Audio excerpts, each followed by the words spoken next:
அமெரிக்காவின் 50% வரி விதிப்பால் 10க்கும் மேற்பட்ட துறைகளில் கடுமையான பாதிப்பு ஏற்பட்டிருக்கிறது. அது குறித்த இந்த அண்மை செய்தியை பார்க்கிறோம். அரிசி, ஜவுளி உள்ளிட்ட 10க்கும் மேற்பட்ட பொருட்களின் ஏற்றுமதி கடுமையாக பாதிக்கப்படுகிறது. இந்தியாவில் இருந்து ஏற்றுமதி செய்யப்படும் பொருட்களின் 10க்கும் மேற்பட்ட துறைகளில் பாதிப்பு அதிகமாக காணப்படுவதாக தகவலானது கிடைக்கப்பட்டிருக்கிறது. அது குறித்த இந்த அண்மை செய்தியை பார்த்து வருகிறோம்.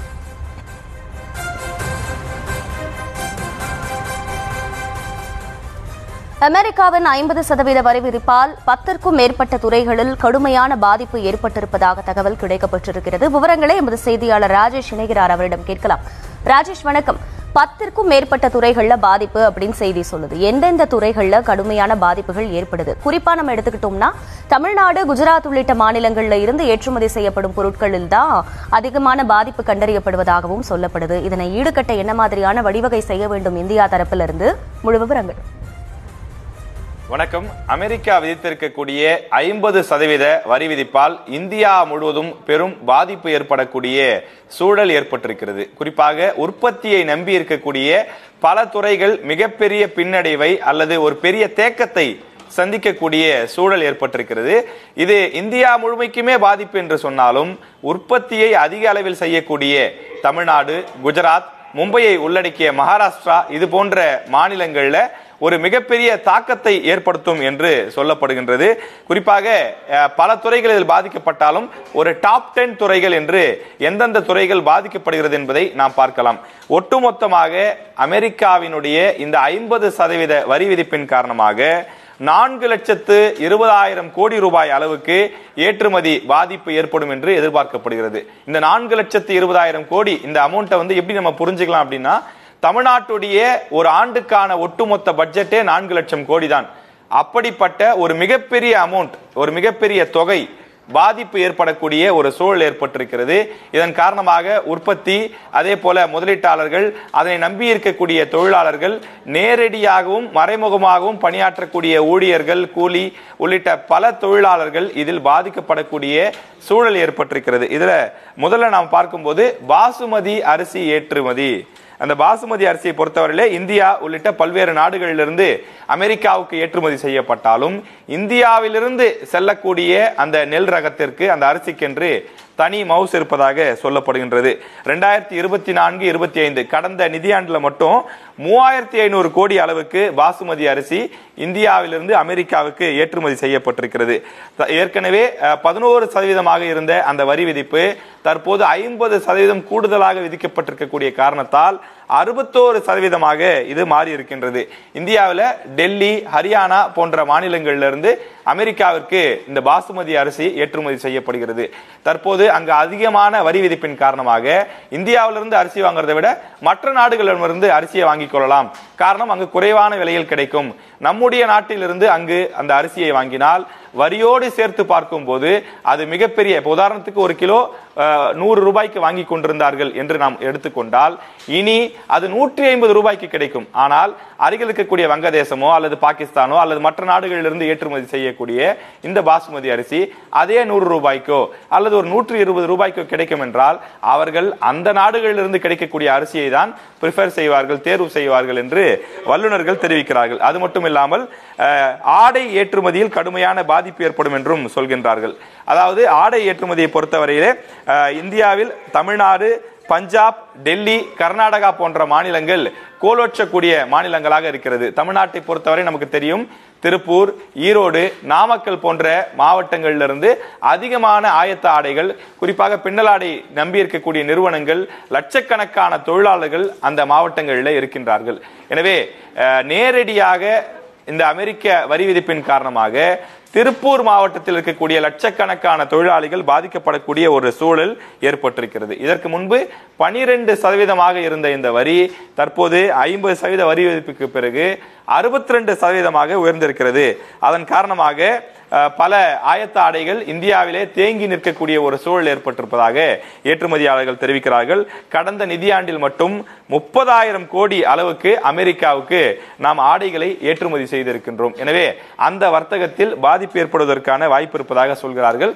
அதே போல கடல் சார்ந்த உணவுப் பொருட்கள், இறால், பாசி உள்ளிட்ட பல்வேறு விஷயங்களை அமெரிக்காவிற்கு உணவுப் பொருளாக நாம் ஏற்றுமதி செய்வது வழக்கம்.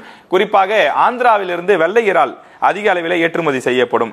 கடந்த நிதியாண்டில் மட்டும் 17,000 கோடி ரூபாய்க்கு இந்த வெள்ளை இறால் மட்டும் ஏற்றுமதி செய்யப்பட்டிருக்கிறது.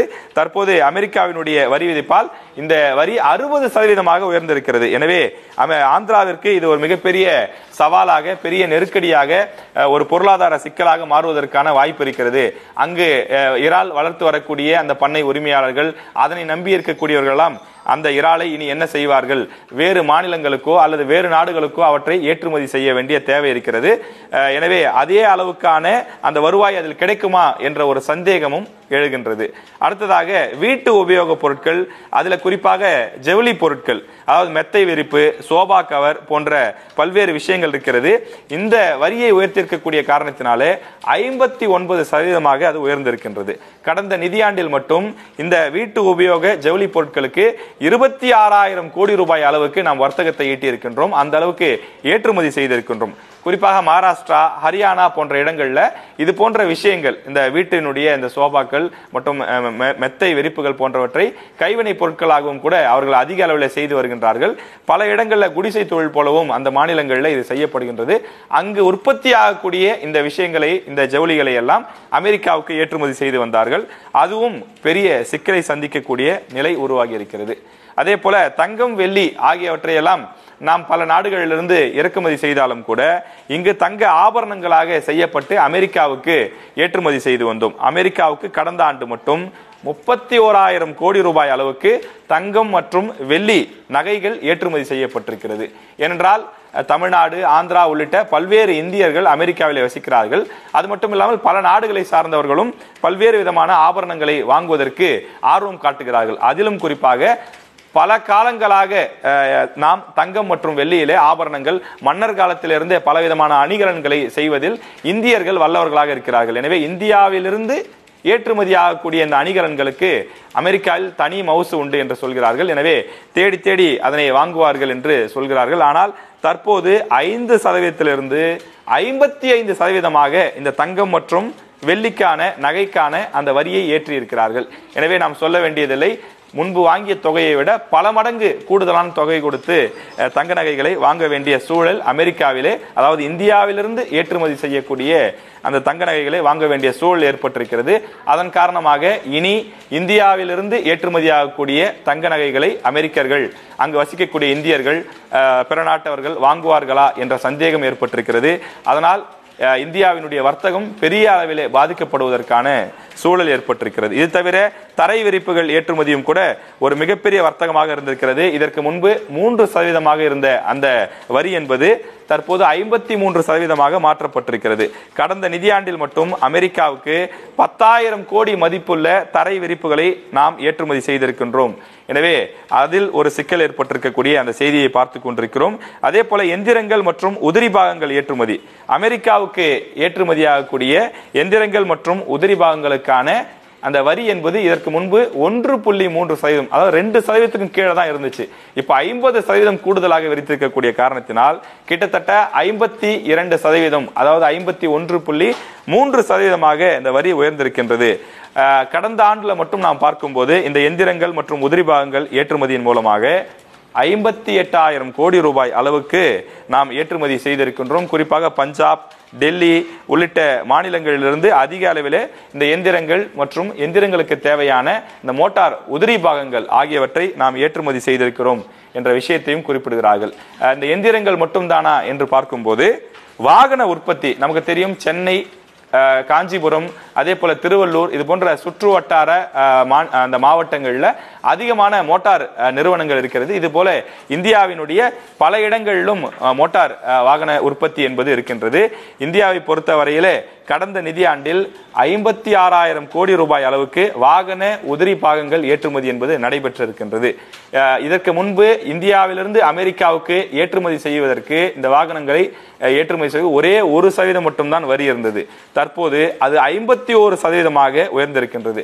இதனால் பாதிக்கப்படக்கூடிய மாநிலங்கள் பார்க்கும்போது தமிழ்நாடு, டெல்லி, மகாராஷ்டிரா, கர்நாடகா உள்ளிட்ட மாநிலங்கள் அங்கு உற்பத்தி செய்யக்கூடிய வாகனங்களை ஏற்றுமதி செய்வதிலே மிகப்பெரிய சிக்கல் ஏற்பட்டிருப்பதையும் பார்க்க முடிகின்றது. இது தவிர பட்டை தீட்டப்பட்ட வைரங்கள், இந்தியாவிலிருந்து இந்த கோஹினூர் வைரம் போன்றவை எல்லாம் பாரம்பரியம் நமக்கு தெரியும். எனவே இங்கிருந்து பட்டை தீட்டிய வைரங்கள் ஏற்றுமதி செய்யப்பட்டு வந்தன. அவற்றிலும் பெரிய இடி விழுந்திருக்கின்றது. 50%, அதாவது இதற்கு முன்பு பட்டை தீட்டப்பட்ட வைரத்திற்கு இந்தியாவிலிருந்து அமெரிக்காவுக்கு நாம் அனுப்பினால் நோ டாக்ஸ் என்பதே கிடையாது. ஆனால் தற்போது அது 50% உயர்ந்திருக்கின்றது. எனவே அதன் காரணமாக கடந்த நிதியாண்டில் மட்டும் 43,000 கோடி ரூபாய்க்கு நாம் வர்த்தகம் செய்தோம். அது இந்த ஆண்டு இருக்குமா, அடுத்த ஆண்டு இருக்குமா, அதற்கான ஆல்டர்னேட்டிவ்ஸ் இருக்குமா என்று இந்த வர்த்தகத்தை நம்பி இருக்கக்கூடிய வைர வியாபாரிகள், அதனுடன் நேரடியாகவும் மறைமுகமாகவும் பணியாற்றக்கூடிய ஊழியர்களும் தொழிலாளர்களும் எதிர்பார்த்து காத்திருக்கிறார்கள். இது தவிர எதிர்காலமாக பார்க்கப்படக்கூடிய சோலார் பேனல்ஸும் இந்தியாவிலிருந்து அதிக அளவிலே அமெரிக்காவுக்கு ஏற்றுமதி செய்யப்பட்டு வந்தது. இதற்கு முன்பு சோலார் பேனல்ஸ் அமெரிக்காவுக்கு ஏற்றுமதி செய்யும் போது நோ டாக்ஸ் என்ற அடிப்படையில் வரி இல்லாமல் தான் அங்கு ஏற்றுமதி செய்யப்பட்டு வந்தது. அதன் காரணமாக வர்த்தகம் அதிக அளவில் நடைபெற்று வந்தது. கிட்டத்தட்ட 10,000 கோடி ரூபாய் அளவுக்கான வர்த்தகம் கடந்த நிதியாண்டில் மட்டும் நடைபெற்றிருக்கிறது. நாட்கள் செல்ல செல்ல, அதாவது இந்த எதிர்காலம் அந்த சோலார் பேனல்ஸை நோக்கி செல்வதனாலே இந்த ஆண்டு இன்னும் கூடுதலான வர்த்தகம் நடைபெறும் என்று வியாபாரிகள் எதிர்பார்த்து காத்திருந்த நிலையிலே 50% வரி உயர்த்தப்பட்டிருக்கின்றது. எனவே இது அந்த துறைக்கும் ஒரு மிகப்பெரிய பேரிடியாக இறங்கி இருக்கின்றது. இப்படி முதல் 10 துறைகளாக இந்த துறைகளை நாம் பார்த்திருக்கிறோம். இது தவிர்த்து பல துறைகளிலும் அமெரிக்காவினுடைய இந்த வரி விதிப்பால் மிக மோசமான விளைவுகள் ஏற்படக்கூடிய சூழல் உருவாகி இருக்கிறது. இந்தியாவில் உற்பத்தி ஆகக்கூடிய பொருட்களை அமெரிக்காவுக்கு நாம் அதிக விலை கொடுத்து வரி கொடுத்து அங்கு இறக்குமதி செய்ய முடியாது, அந்த இடத்திற்கு ஏற்றுமதி செய்ய முடியாது. அதன் காரணமாக அந்த பொருட்கள் இந்தியாவிலேயே தேங்க வேண்டிய சூழல் ஏற்படலாம். ஒருவேளை உள்ளூரிலேயே அவற்றை விற்கக்கூடிய நிலை வந்தால் மிக குறைவான விலைக்கு விற்க வேண்டிய தேவை ஏற்படும். அது ஒட்டுமொத்த மக்களையும் பாதிக்கப்படக்கூடிய சூழல் ஏற்படும். பிரதமர் சொல்லி இருக்கின்றார், இந்த பிரச்சனைக்கு விரைவில் தீர்வு காணப்படும். அமெரிக்காவுக்கு ஏற்றுமதி செய்ய முடியவில்லை என்றால் என்ன? உலகில் பல நாடுகள் இருக்கின்றன, மற்ற நாடுகளுக்கு நாம் ஏற்றுமதி செய்வோம், நம்முடைய வர்த்தகத்தை இன்னும் நீட்டிப்போம், மக்கள் எந்த வகையிலும் பாதிக்கப்படாத வகையில் மத்திய அரசு உரிய நடவடிக்கைகளை மேற்கொள்ளும் என்று தெரிவித்திருக்கின்றார். என்ன நடக்கப் போகிறது என்பதை ஒட்டுமொத்த நாடே எதிர்பார்த்து காத்துக் கொண்டிருக்கிறது. முழு விவரங்களுக்கு நன்றி ராஜேஷ்.